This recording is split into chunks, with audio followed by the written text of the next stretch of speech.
Road trip to Minnesota to visit one of my best friends.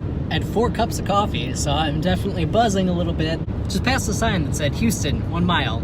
Yeah, Houston, Minnesota, not Texas. Which is funny because it's about 12 degrees, but it looks so nice.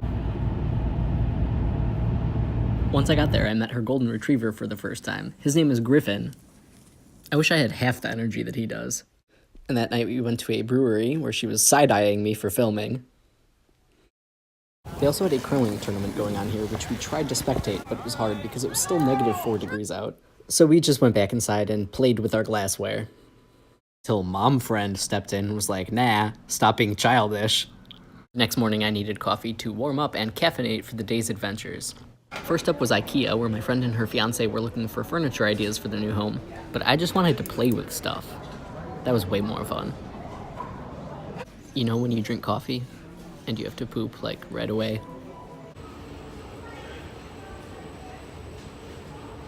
Next up was Mall of America.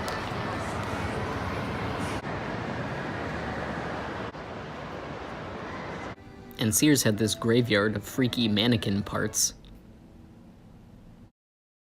We're hiring and closing. We spent enough time at the mall that it actually got dark, and then people were leaving these handprints everywhere. I also left a special message. Is this like what you gave me for college?